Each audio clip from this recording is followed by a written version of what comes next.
tem um projeto de longa que chama Cabaré das Donzelas Inocentes, que é roteiro do Sérgio Maggio, né, um baiano, que mora em Brasília, enfim, e que pesquisou durante 10 anos o universo, esse mundo da prostituição, sob a ótica das cafetinas, né?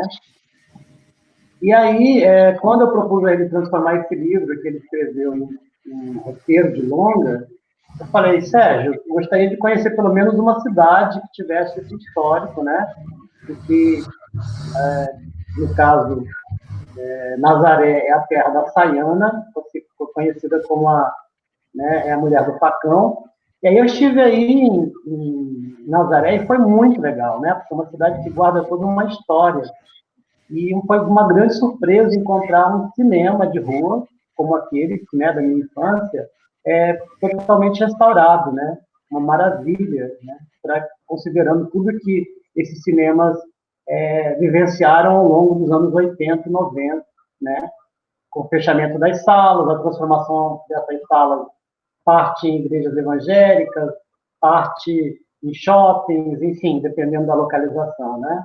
Então foi muito bonito conhecer um pouco da história aí do Recôncavo Baiano a partir desse cinema também, né?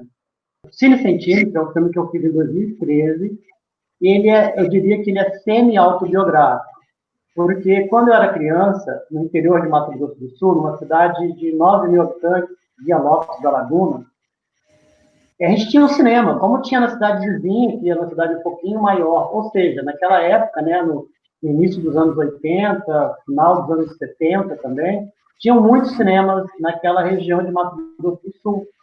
E aí, eu e meu primo, a gente ia no cinema, nas matinês, e depois eu ia com meu primo brincar no lixo do cinema, pegar os pedaços de película descartados. Quando o filme arrebentava, eles jogavam um pedaço e jogavam no lixo. E ali, naquele lixo, eu comecei a recolher esses pedaços de película com meu primo e mandar com o durex para fazer os nossos filmes. Meu primo também roubava cartaz de cinema, né? Roubou cartaz do Mazzaropi, dos Trapalhões, enfim, os filmes que passavam na época. Então, todo esse universo de relação com o cinema, por exemplo, o padre da minha cidade, ele corria com a missa no domingo porque ele amava cinema. Então, soltava a gente um pouquinho antes das 8 para poder pegar a sessão das 8 no local, né? Então, toda essa memória afetiva que eu tive, eu passei para um amigo meu e falei, ó, a partir disso, constrói um roteiro, que é o Caio de Andrade. E a única coisa que o Caio acrescentou, que não é verdade, é que tem um reencontro, que seria, hipoteticamente, o meu reencontro com meu primo, 20 anos depois, em que ele virou pastor de uma igreja evangélica, né, que foi instalado naquele cinema, e ele não sabe o que fazer com o projetor. Essa parte é ficcional, né? Na verdade, meu primo não é pastor, embora eu seja cineasta, né? E no filme o outro personagem está envolvido com o cinema, é ator.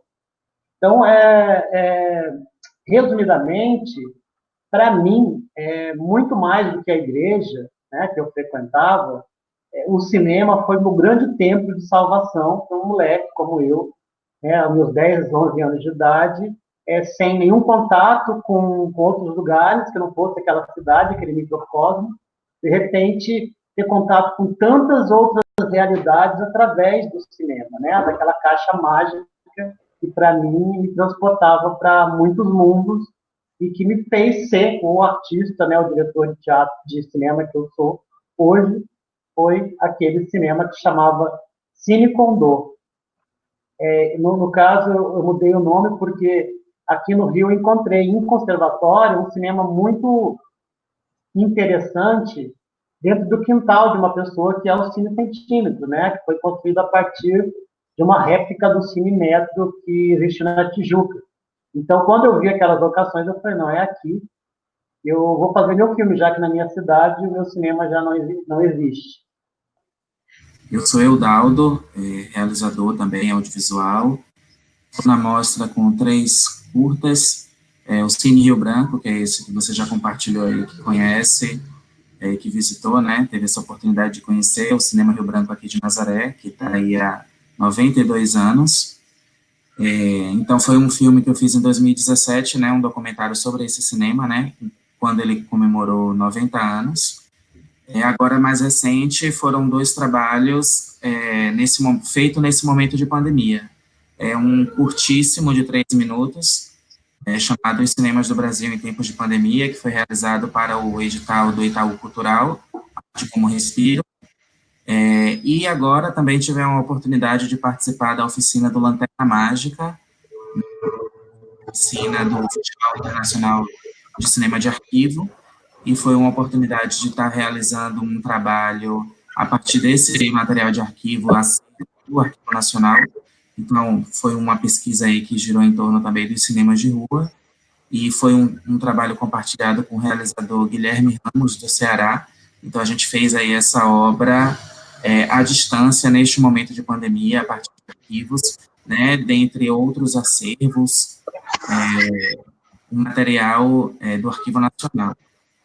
E estão disponíveis na mostra, né, sou idealizador e coordenador da Mostra Cinemas do Brasil, que está aí chegando nessa 2ª edição, recebendo esse nome no mundo de 2020, né, onde a gente teve que se adaptar a esse formato virtual, mas também permitiu um encontro, né, como está sendo agora, como houve um encontro anterior, e também a possibilidade de agregar várias obras, né, e também abrigar um formato novo, que é a websérie, que a gente está recebendo também, são 46 filmes e uma websérie com 9 episódios, e é isso, né, tive o prazer de compartilhar dessa curadoria com Priscila Orpia, que hoje está com problema de câmera, né, mas que coloco para a Priscila Orpia falar um pouco desses recortes, né, que a gente distribuiu aí essas 47 obras em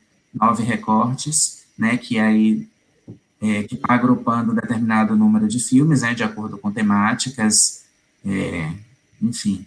E aí eu compartilho com Priscila agora desse momento para falar um pouco sobre essa curadoria, né, que a gente se dedicou aí nesses últimos dias. A segunda mostra, né, ela vem com o desenho também da primeira, com filmes novos. É interessante porque eu chamo de mostra, né, e é um compilado painel, né, sobre cinema de rua, né, enfim. É interessante pensar que tem essa questão de poder conseguir vários filmes de várias regiões, né? Então, é bem interessante, né, pensar nessa questão de como o nosso país, né, ainda tem pessoas, né, que têm interesse em fazer filmes sobre cinema de rua. Eu espero que a terceira venha com mais filmes ainda, né? Os recortes, eles foram pensados muito, né, por cada tipo de filme, né, e o que eles contam, né, porque cada filme conta uma história, então a gente meio que fez um recorte sobre essa questão de como esses personagens, né, ou até o próprio cinema se apresenta, né, através de uma película. E estou muito contente porque faço parte de um coletivo, né, aqui em Pernambuco, coletivo Cine Rua PE, por a mostra ter, né, exibir gratuitamente nesse panorama aí de tantos filmes sobre cinema de rua. É muito, muito importante, né? Eu acho que eu falo muito sobre isso, que não é só a questão da gente utilizar, né, o audiovisual como um meio, né, de também de chamar a atenção do poder público, né, e de também tentar resgatar alguns cinemas, mas eu acho que é possível, através do audiovisual, a gente conseguir mesmo, né, esse retorno dos cinemas e, por que não, funcionamento e programação, né, regular desses espaços ainda existentes, né, os que não existem mais, a gente fica aí através da mostra com o legado da memória, né, e das histórias contadas. Essa segunda edição está acontecendo de forma online, desde o dia 1º e vai até o dia 31 de dezembro, até o fim de 2020. Gostaria de compartilhar, né, de um convite que foi realizado pelo Curta-se Festival Ibero-Americano de Cinema de Sergipe, que vai realizar algumas exibições de alguns filmes num formato drive-in. Então, foi uma das parcerias que foi estabelecida nessa segunda edição da mostra. Pretendemos, na terceira edição, retomar o circuito exibidor. A primeira edição da mostra percorreu aí mais de 40 cidades brasileiras, e a gente pretende que esse circuito ele volte novamente, né, e com a possibilidade também de incluir novos espaços, né, novos cinemas, né, mas também universidades, escolas. Tivemos sessões aí de todos os formatos. Tivemos sessão na frente da fachada de um cinema abandonado, tivemos sessão em sala de aula, né, universidades, auditórios, cinemas também, Cinema Olímpia em Belém, Cinema São Luís e Fortaleza, dentre outros espaços. Primeiro, registrar a felicidade de estar participando de uma mostra tão importante, e já que estamos no mesmo estado, eu queria convidar o Léo para falar da sua obra, né, do que se inspirou, como ele pensou esse filme, né, e o que ele evoca nesse recorte que a gente tem falado, a importância desse cinema do nosso Brasil. Queria agradecer o convite para a participação nesse bate-papo aqui, agradecer o pessoal da curadoria da mostra, selecionando o meu filme. Arroz, Feijão e Cinema é meu primeiro filme, né? É um curta-metragem quase média. Ele tem ali 29 minutos e 49 segundos, se não me engano. E o Arroz, Feijão e Cinema, ele é sobre uma sala de cinema chamada Ponto Cine. O Ponto Cine fica em Guadalupe. Guadalupe faz parte da região que tem o menor IDH da cidade do Rio de Janeiro, né? Fica ali do lado de Costa Barros, Pavuna, Barros Filho, uma região bastante necessitada de atenção do poder público e, infelizmente, ele é bastante ausente. Eu sou morador de Guadalupe, né? Eu sou nascido e criado em Guadalupe, tenho 40 anos, os meus 40 anos vividos aqui, né? Meus pais são daqui e tudo mais. Cara, e para falar do lance do Ponto Cine, eu preciso contar minha trajetória um pouco, como esse cinema passa por mim. Eu fiz segundo grau técnico, né, em administração, e no segundo grau técnico eu comecei a escrever com um jornal cultural. E aí, ali no segundo grau, eu já tinha assim, a pretensão de trabalhar com cultura, né, com produção cultural, com teatro, assim, não tinha muito bem definido o que seria. E com o passar do tempo, amadurecendo, trabalhando, eu decidi fazer produção audiovisual. E aí eu entrei, fiz vestibular, consegui entrar na Universidade Federal do Rio de Janeiro, na Escola de Comunicação. Cara, e aí eu achava que ia trabalhar com cinema, né, na Zona Sul, aquelas coisas todas, cidade maravilhosa. Então, desde o primeiro período, eu pegava o meu currículo e, como eu ia para a universidade, eu já passava nos produtores e ia deixando os currículos lá. Eu entrei na universidade em 2003. Chegamos ao ano de 2006, eu continuava religiosamente colocando meus currículos e nunca era chamado. Enfim. E eu tive filho muito cedo, trabalho desde os 16 anos, né? E eu estava desempregado e eu precisava trabalhar para me sustentar na faculdade e para cuidar do meu filho. Eu botei no MSN na época, na época era MSN, né? Não tinha ainda WhatsApp, Facebook, nada disso. Cara, eu coloquei no status lá que eu estava desesperado por emprego, precisava de um trabalho desesperadamente. Aí um amigo aqui de Ricardo Albuquerque, bairro vizinho, ele era frentista do posto. Isso era de sábado para domingo, acho que era 1h da manhã, por aí. E ele, frentista do posto, falou assim, cara, Léo, tu estuda cinema, né? Eu falei, estou estudando produção audiovisual. Ele falou, pô, cara, eu conheço o cara que está abrindo aí, está fazendo obra para abrir o cinema em Guadalupe. Calma aí, rapidinho. De madrugada, ele ligou pro cara, esse rapaz é o Adailton Medeiros, que estava fundando o Ponto Cine, né? E, cara, o Adailton, ele falou 10 minutos sobre o que ele pretendia com o Ponto Cine. E eu falei para ele, Adailton, não sei nem se você vai ter dinheiro para pagar, cara, mas eu tenho algumas placas economias, eu quero participar do Ponto Cine do jeito que for possível. E aí, assim começamos, eu fiz de tudo no Ponto Cine, né? Entrei no Ponto Cine de 2006 para 2007, fui projecionista, bilheteiro, limpei a sala de cinema, troquei letreiro, né? E com o passar do tempo fui desenvolvendo atividades no Ponto Cine, até que em 2008 eu passei a fazer parte da direção do espaço, né? E o Ponto Cine, ele é uma salinha de 73 lugares, né? Ele fica numa galeria que fica aqui em Guadalupe, né?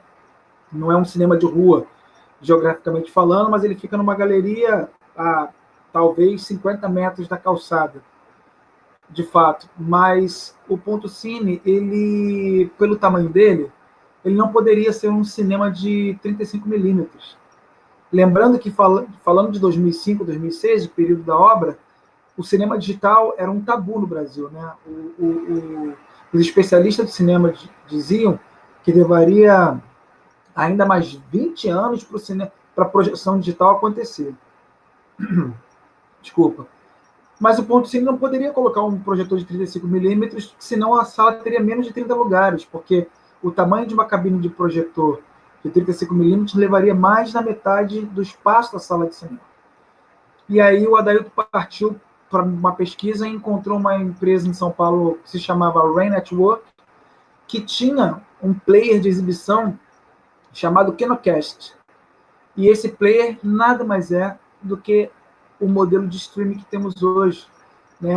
A distribuidora do filme mandava o filme para a Rain via internet, ou mandava o HD, seja lá qual for a logística que a distribuidora escolhia, e a Rain liberava uma chave para que a gente, lá no Ponto Cine, pudesse fazer o download do filme e a exibição. Isso em 2006. Um sistema digital brasileiro chamado Kinocast. Enfim, iniciamos, e o Ponto Cine se tornou um case para a Rain também, com seu player, né? E rapidamente o Ponto Cine explodiu, porque como nós éramos um cinema de pequeno porte, com uma janela de exibição que não era uma janela comercial, né? As grandes distribuidoras não tinham a pretensão de fazer aquele modelo de exibição, porque era um custo a mais, né, no orçamento de distribuição do filme. Você tem que finalizar o filme em outro formato, né, que é o encodamento hoje, né? Naquela época você fazia telecinagem, aquelas revelação de 35, enfim.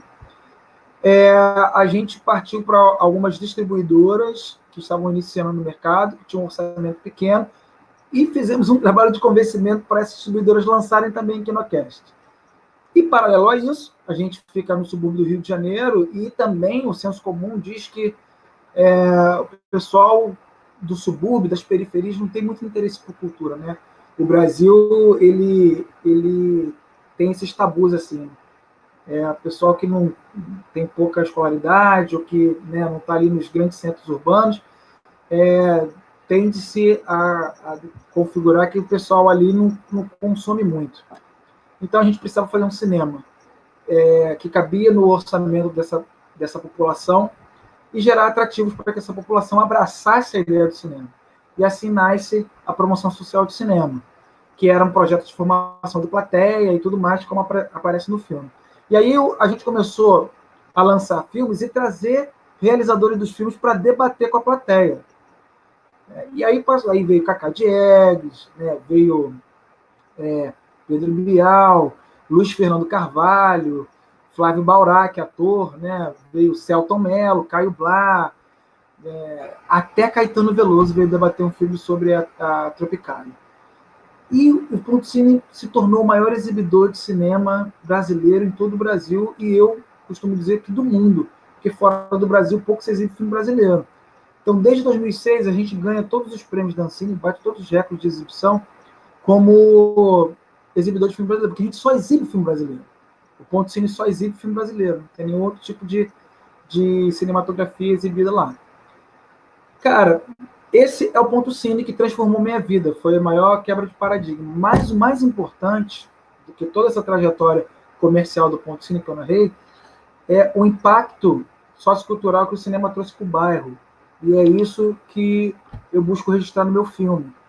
né, a ação, as estratégias comerciais e cinematográficas que a gente montou para que o cinema fosse sustentável e conseguisse formar plateia e tudo mais, era uma aposta nossa, mas a gente não imaginava que o impacto seria tão profundo na população a ponto de mexer com a autoestima dos moradores do bairro, né? Pessoas que passaram a vida inteira tendo vergonha de falar que moram em Guadalupe, passaram a ostentar a sua naturalidade guadalupense, dizendo, não, eu moro em Guadalupe, onde tem um ponto cine. E aí o filme registra justamente isso, essa transformação no olhar e na autoestima dos moradores em relação ao seu próprio bairro, né? E isso é o Arroz, Feijão e Cinema, que é uma filosofia do Adailton, porque ele acredita que o cinema alimenta a alma das pessoas e fortalece a consciência de um país, que é o trabalho que o Ponto Cine vem fazendo com a população de Guadalupe e adjacência. A gente, nós, suburbanos do Rio de Janeiro, apesar da localização geográfica, não somos subcidadãos, não somos subhumanos, né? Esse modelo de cidade ocidental, onde se elege geograficamente um centro, aonde vai ser onde aflui os maiores investimentos, os maiores alocamento de verbas e tudo mais, e esquece-se ou esvazia-se a periferia, é um modelo de cidade muito cruel, né? E a gente vem trabalhando, a gente acredita que o cinema pode ajudar a quebrar o paradigma dessa cidade. É isso que eu busco mostrar lá no filme, com o depoimento de uma senhora que passa a escrever uma poesia depois que vai ao cinema. Há uma jovem que odiava a sua raiz, né, a sua origem, e ao se encontrar com o próprio bairro numa tela de cinema, descobre que todo lugar tem suas belezas, todo lugar tem suas mazelas, e faz um filme sobre o seu bairro depois. Enfim, é isso. Desculpa, eu falo muito, né?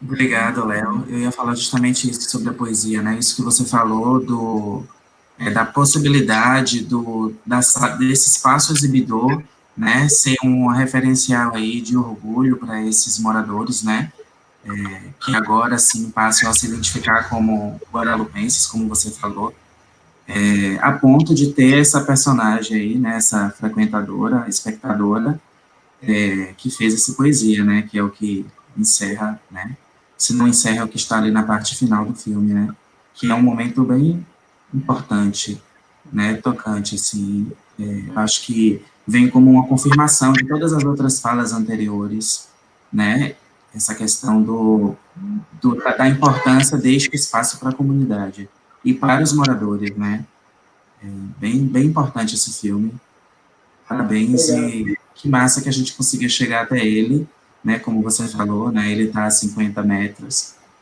dentro de uma galeria, mas, enfim, ele é um cinema de rua, ele é um cinema de bairro, né, e ele é um filme, é uma obra muito importante, né, para a gente debater nessa questão da continuidade dos espaços exibidores e da importância, né, para sociabilidade mesmo.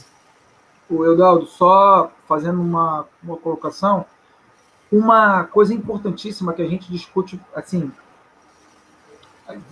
vinha se ganhando mais espaço para esse tipo de debate, mas com o tempo histórico que a gente está vivendo no Brasil, essa temática perdeu espaço novamente. Mas o Ponto Cine, a consolidação do Ponto Cine, ela se dá através de uma prática cineclubista que o Ponto Cine faz, que é de exibir filmes e levar realizadores do filme para debater com a sua plateia. O grande responsável por formação de plateia do cinema, primeiro é a televisão, que, né, a gente, na infância, a gente já começa a ter contato com produtos audiovisuais, mas os cineclubes são importantíssimos, né? O cineclube ajuda a gente a descolonizar o olhar, o cineclube ajuda a gente a aproximar as nossas preferências de outros tipos de cinematografia, né? O cineclube desconstrói dogmas, desconstrói senso comum, e o Diálogos com o Cinema, que é a prática cineclubista do Ponto Cine, é o grande carro-chefe do Ponto Cine até hoje, né? Que essa prática de colocar pessoas comuns do bairro para debaterem com realizadores, muitas vezes ídolos dessas pessoas. né? E o Cineclube, né? A Cineclubia é novamente, talvez assim, a prática que pode nos ajudar a tirar os cinemas de rua e agora com essa pandemia as salas de cinema da UTI, como nós estamos passando, né? Com a popularização do streaming, com essa questão da pandemia que vai afetar diretamente. Quem é que vai ter coragem de entrar no cinema numa sala lotada agora, né? Enfim, e os cineclubes mais uma vez se tornam vitais para que a gente possa manter essa prática de cinematográfica, né? Isso Obrigado. mesmo. Obrigado, Léo. Você pode convidar, então, o próximo colega. Tá. Vou convidar o Luiz, né? Luiz Cláudio, que é um ídolo assim meu. O Luiz é um realizador aqui do Rio de Janeiro também, suburbano, né? Um cara que tem uma prática assim impressionante, consegue realizar com um edital, assim, edital, com patrocínio, sem patrocínio. Queria que ele falasse aqui pra gente um pouco desse filmaço dele, chamado Cine Vaz Lobo. De tudo, agradecendo aí pelo convite, né? Agradecendo aí né, por estar aqui presente. E, pô, é recíproco aí, o Léo, pô, de estar junto. O Ponto Cine também me influenciou bastante, porque eu não sou morador de Guadalupe, mas eu ia até lá ver sessões, né, do Diálogos com Cinema, me influenciou bastante. Eu acho que, eu sempre falo isso, né, que o Ponto Cine inspirou um pouco aí o nosso cineclube Suburban Transe, que foi criado um ano depois do Ponto Cine, né, 2007. E a gente sempre tem o Ponto Cine como referencial, né. E falar agora do Cinevar Lobo, falar um pouco disso que o Léo falou, né, que é uma prática cineclubista, reivindicando um espaço, né, que está ali subutilizado, né, que até hoje eu passo ali e fico vendo como o cinema está se degradando, né, o teto já não tem mais, né, e esse filme começou a ser feito quando o pessoal lá do movimento, né, para a revitalização do cinema começou a se reunir. Hoje é o Instituto IHGBI, Instituto Histórico e Geográfico da Baixada de Irajá, né? Eles se organizavam para valorizar aí esse espaço que é o cinema. E, se eu não me engano, lá por volta de 2011, né, 2010, começou a ter a questão da Transcarioca. E aí o cinema ia ser demolido para ser transformado ali em via, né? Então, a população se reuniu, né? Esse movimento aí se reuniu para que isso não acontecesse. E como o pessoal conhece que a gente faz filme independente, né? Além de exibir, a gente também já produzia, o pessoal pediu para a gente estar lá filmando, também para participar do movimento, para reivindicar aí, que o cinema não fosse demolido e, além disso, fosse transformado em centro cultural, né? Não só visando a questão do cinema, mas visando a arte como um todo ali para a população. E uma arquiteta na época, a Fernanda, fez até um projeto, né? E aí, pô, muito interessante, a gente filmou esse período e, né, isso foi 2010, 2011, e 2014, um bom tempo depois, já tinha, né, esse material virou arquivo, e surgiu uma oportunidade. Fomos até junto, a galera do Ponto Cine, a gente foi lá, eu fui junto com a Dailton lá em Copacabana, num projeto chamado Prêmio Curta Rio, que até a Rede Globo patrocinou e tal. Tinha propaganda, né, pedindo para mandar um roteiro e tal. Como eu fui convidado nesse dia, né, que foi uma apresentação especial, eu me senti assim, meio que na obrigação de mandar um projeto. Aí eu falei, pô, vou mandar um projeto. Aí lembrei do Cine Valu. Falei, pô, eu tenho aquele material de arquivo, aí fiz lá um roteiro, né, assim, meio que rápido, e mandei, pô, e fiquei, pô, de acordo com as etapas, né, a gente foi sendo selecionado, né. Foi mais de 400 e no final foram selecionados 10, e a gente ficou entre os 10. E foi o primeiro filme nosso que a gente ganhou um edital, ganhou um dinheiro, né, para fazer. Então, aquela galera que fazia tudo de graça, a gente podia remunerar.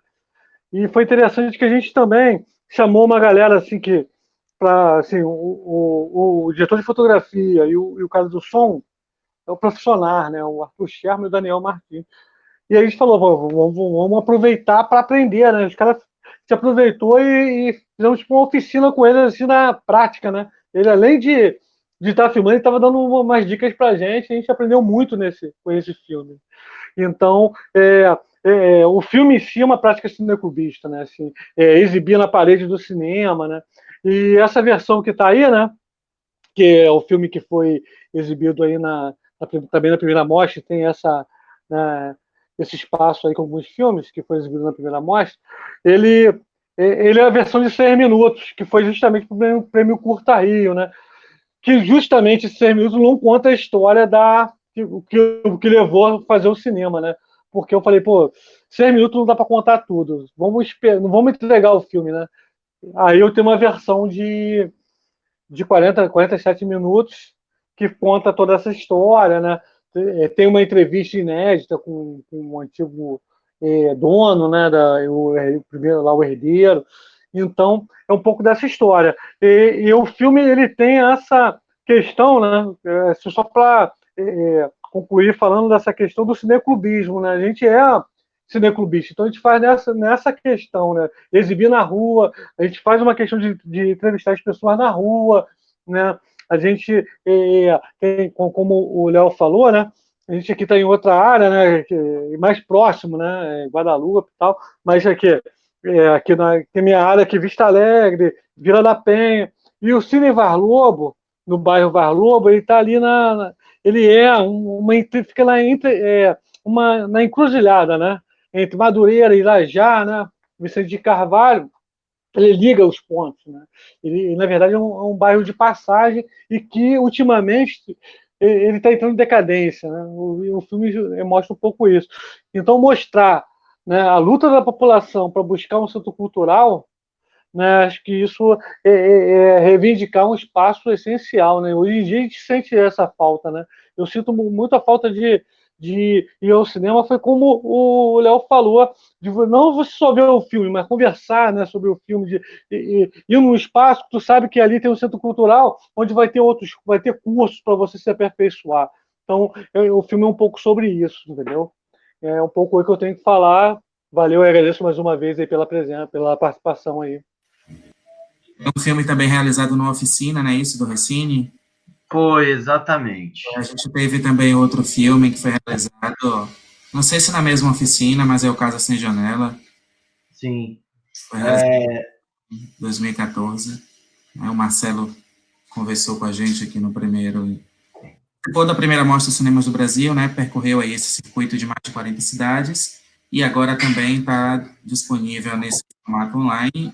E no primeiro encontro de realizadores, ele compartilhou com a gente, né, sobre a realização desse filme, dessa realização através de oficina, né, que é bem importante também. A gente, inclusive, tem um recorte nessa edição da mostra que né, recebeu o nome de Fazendo o que se Aprende, que são 2 filmes realizados dentro de um projeto de formação. Então, isso, saber o que é que você pode compartilhar sobre a realização desse filme, sobre os cinemas, né, ou sobre até o contato com esse material de arquivo, né, que é frequente. Inclusive, quando eu falei com você a primeira vez, eu tinha relatado aí essa questão do material de arquivo, né, tipo, você conseguir um material bem importante em movimento, né, que faz parte aí dessa obra. Apesar não, né, tem tudo a ver, mas ao mesmo tempo, na prática profissional, é um pouco distante. Eu sou formado, né, minha formação é de arquivista, sou formado pelo curso de arquivologia da UFES, né, Universidade Federal do Espírito Santo. Passei, assim, ao longo da minha graduação, muito mais dedicado à vivência universitária, né, a partir do movimento estudantil, sempre muito envolvido com a questão cultural da universidade, né, com o ativismo cultural, enfim, com a promoção de festas, eventos, etc. Mas, ao mesmo tempo, o curso de arquivologia, ele, embora a grade curricular daqui do Espírito Santo não seja a mais próxima das minhas afinidades, né, que seria a área de história, patrimônio histórico, e, enfim, né, indo mais para o campo da história, vamos assim dizer, a gente tem uma grade curricular aqui muito voltada para a gestão documental, para a questão da ciência da computação, que, inclusive, mercadologicamente falando, é até muito interessante, mas não é a minha praia, né? Eu sou um cara mais da história, da cultura. E, enfim, no avançar do curso, assim, né, quando eu já... Né, o curso é de 4 anos, quando eu completei 4 anos de curso, eu ainda com muita coisa para fechar, né, vivenciando muito mais a universidade do que a graduação, eu acumulei muitas matérias, né, acumulei muita coisa. Deu os 4 anos para eu que eu deveria... quando minha turma formou, que eu me dei um estalo, assim, falei, não, agora é hora de me concentrar nessa função aqui, que é de formar, né? Não vou ficar sendo estudante para o resto da vida. E assim eu fiz. Só que o que acontece? Eu não estava disposto a entrar num grupo de TCC, enfim, de um assunto aleatório qualquer que estivesse sendo ali, só pelo canudo do diploma, né? Eu entendi ali comigo mesmo que eu precisaria, dentro da minha graduação, encontrar uma interface na qual eu me sentisse à vontade para desenvolver, produzir cientificamente, academicamente, e aí sim me formar, tirando um saldo, né, da minha graduação, que, enfim, que de fato fizesse conexão com as minhas opções, que nesse momento eu já tinha assim, uma sensação clara de que eu não seria o tradicional arquivista formado em busca de empregos na área, sabe? Eu já tinha um protagonismo na cena cultural naquele momento, enquanto estudante universitário, importante já. Eu já me remunerava com produção cultural naquele momento. Então, assim, se é para formar, que seja uma formatura com algo que eu vou realmente levar comigo, assim. O canudo, o papel, o diploma não me interessa, né? E aí eu entrei na saga de encontrar essa interface no curso de arquivologia, e eu encontro, felizmente, coincide com dois extremos muito grandes, né? Com a professora, que eu tinha uma afinidade muito grande, que era fundadora do curso. Ela era assim, das mais antigas. A aposentadoria dela era no ano seguinte, e ela topou ser minha orientadora. Inclusive, eu fui o último orientando dela, e ela se aposentou. Desde que eu encontrasse um outro professor, que ela até me sugeriu que fosse mais na pegada da mediação cultural, né? Que isso é uma disciplina do curso de arquivologia, só que pouquíssimo explorada, inclusive em nível de Brasil, assim. O Espírito Santo, até aquele momento, a gente não tinha. E aí tinha um professor novo, recém-ingresso no curso, que tinha aí afinidade com essa temática, né? Então, né, tive a professora mais antiga e o mais novo me apoiando aí para desenvolver algo na área da mediação cultural. Pesquiso, e aí me deparo, né, rodei os arquivos do Sudeste. Eu só não fui em Minas, eu fui em São Paulo, eu fui nos arquivos do Rio, enfim, né, fui pesquisando, tentando entender aí essa área da mediação cultural em São Paulo. São Paulo, assim, apesar de não ter o acúmulo, né, que o Rio de Janeiro tem nos aspectos do patrimônio histórico, né, o Arquivo Público do Estado de São Paulo é sensacional. Ele é o paraíso dos arquivistas, assim. Até porque ele é uma instituição, não só a instituição, até a sua edificação, ela é construída para ser um arquivo de fato. 90% das vezes, os arquivos que vocês vierem a visitar, os arquivos públicos, são de prédios reaproveitados. Até o Arquivo Nacional, era a antiga Casa da Moeda que virou o Arquivo Nacional. É raro um prédio criado para ser um arquivo, construído para ser um arquivo. E é o caso do Arquivo Público do Estado de São Paulo. Tinha um departamento inteiro só para tratar da questão da mediação cultural. Enfim, eu fiquei muito impressionado. Mas foi lá no Rio de Janeiro que eu encontrei com esse movimento do Festival Internacional de Cinema de Arquivo. E aí, bingo. Eu falei, é isso.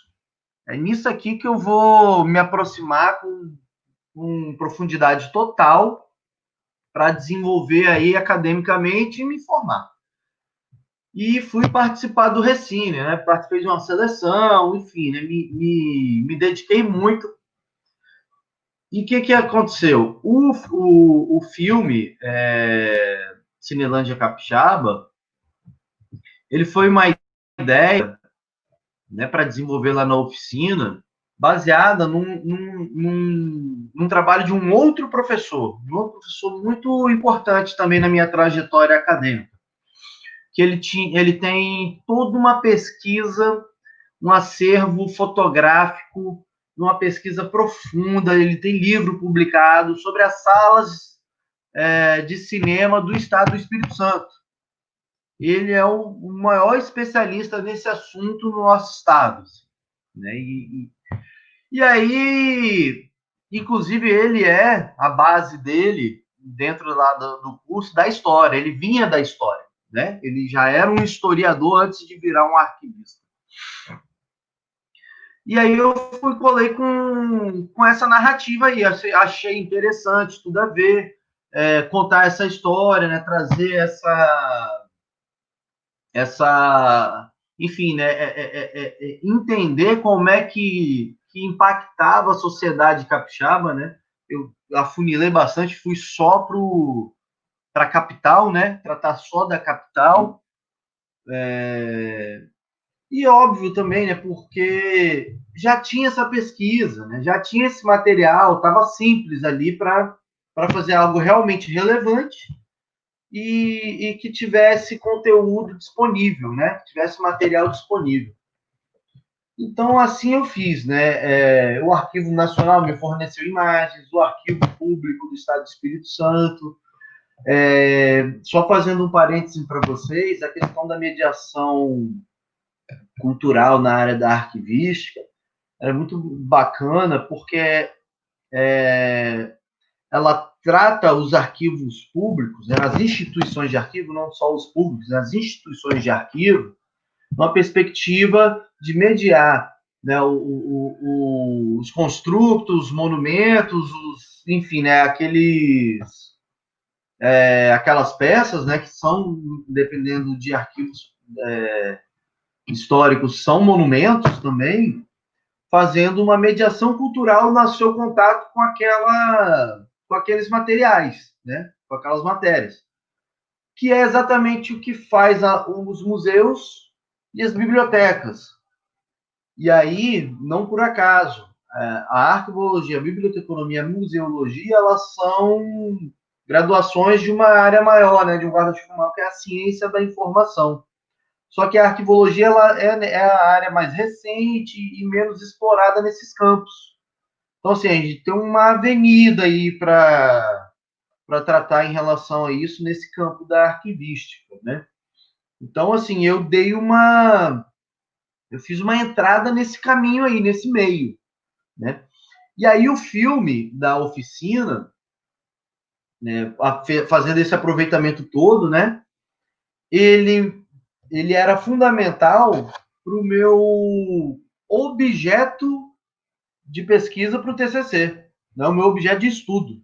Eu tive que produzir o filme para aí sim ter um objeto de estudo para produzir o trabalho de conclusão de curso. Enfim, foi uma jornada em tanto, mas muito, assim, faria tudo de novo. Só o fato de eu ter sido descoberto por essa mostra, através desse filme, ter tido a oportunidade de exibi-lo mais uma vez, né?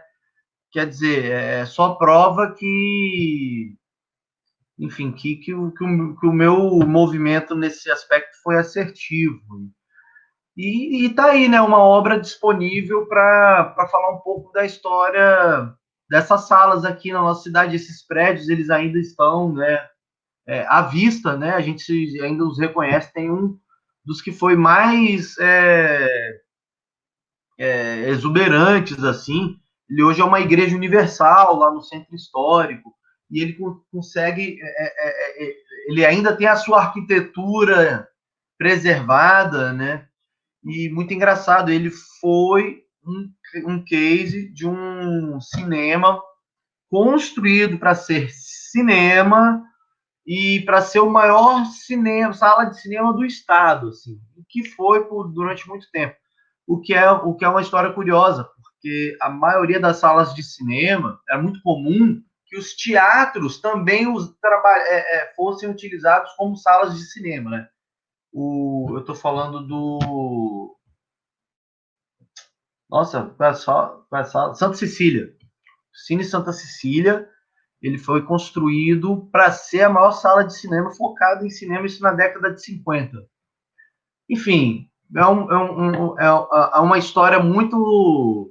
Fala muito da nossa sociedade, do comportamento da sociedade capixaba, né? Que diz respeito ao consumo cultural. E foi, para mim, né, significou essa jornada toda que eu acabei de contar aqui para vocês também. É isso. Agora tem o colega Petrônio, que está com a ficção, Longa Calma, que, enfim, que tem sua relação também com o cinema de rua, e ele vai conversar com a gente sobre esse filme e sobre como ele visualiza também essa integração desta obra numa mostra de filmes que fala sobre cinemas de rua, né? Opa, Beleza? beleza, Eudaldo, tudo bem? Que Tudo bem? aqui, observando a experiência dos colegas aqui, a experiência de Léo, a experiência de Luiz, de Bruno, histórias bem diferentes, assim, mas é, que tocam, né? Então, o Calma Monga Calma, ele foi concebido, né, para ser uma comédia pastelão, mas com um tema sério, né? Aí a ideia foi se transformando, algumas características iniciais foram mantidas. Antes o título era Conga, a Fera dos Poeiras, porque nessa época eu morava no Rio de Janeiro, e esse termo poeira, cine poeira, é um termo bem antigo, né? E se refere às salas de cine pornô, antigamente. E a gente, no Rio de Janeiro, a monga chama conga, né? Curiosamente. E eu concebi esse roteiro com Godofredo Quincas, Godot. A turma do Rio aí conhece bastante Godot. Ele é ator, quem faz cinema independente de 2004 para cá, todo mundo conhece Godot. E nós fizemos esse roteiro para falar sobre a animalidade, né? E o ser humano é colocado. Então, eu observei vários circos em que tinha um espetáculo da mulher gorila e o ser humano da pessoa que está ali fazendo o espetáculo é muito maltratado pela plateia. Assim, e é muito explorado no seu trabalho, né? Então, a gente quis colocar isso para dentro do filme, misturando com a ideia inicial, que era fazer uma comédia. E o espaço do cinema foi importantíssimo. Assim, eu fiz uma pesquisa e achei no centro do Recife o Cinesex Imperador. Né? A gente conseguiu ambientar as cenas lá, porque ela ataca jovens varões da sociedade pernambucana em salas de cinema. e com uma revolta contra o sexo masculino, né? Uma revolta forte, porque ela sempre foi maltratada pelo sexo masculino. E como artista nunca foi respeitada na sua transformação, no seu processo de artista. E aí o filme vai apresentando essa personagem descontrolada. E foco, um dos focos da cena passa-se nesse cinema que realmente é de... E eles abriram as portas para fazer essa filmagem. Depois, Cláudio Assis fez o filme dele novo, agora Piedade, usou o mesmo espaço. Então, o mesmo espaço já foi utilizado para o cinema independente, digamos assim, mais de uma vez. Isso mostra o seguinte, que pelo menos tendo o Recife como experiência, né, como base para esse estudo, você encontra mais cine pornôs do que cinema de rua hoje. Vamos dizer, se hoje não houvesse, fosse um ano atrás, sem considerar a pandemia, só tem fora shopping, no centro do Recife mesmo, só tem o Cine, o São Luís, que é um cinema de 1900, final dos anos 50, em atividade, porque os outros anteriores estão fora total de atividade. Abriu uma sala nova agora, mas abriu praticamente durante a pandemia, dentro de um complexo tecnológico na cidade, uma empresa que é uma empresa mista, de capital misto, mas tem uma sala lá, um curso digital, que é muito importante lá, porque a gente finaliza o som e a imagem dos filmes nesse espaço com preços mais possíveis, né? Então só tem isso, assim, uma cidade que tem um incentivo, um Estado que tem um incentivo para a produção, apesar de todo o fascismo existente, apesar de toda a destruição que estão causando, até dentro do Estado, não só em nível federal, mas aqui também existem forças retrógradas e perversas que não compreendem o que é você reunir pessoas numa sala, não só para ver como foi falado, mas para discutir depois o que viu. Porque cinema é o que fica, não é? E não o que passa naquele período do filme que ele consegue se sustentar por sendo curto ou longa. Então é o que fica.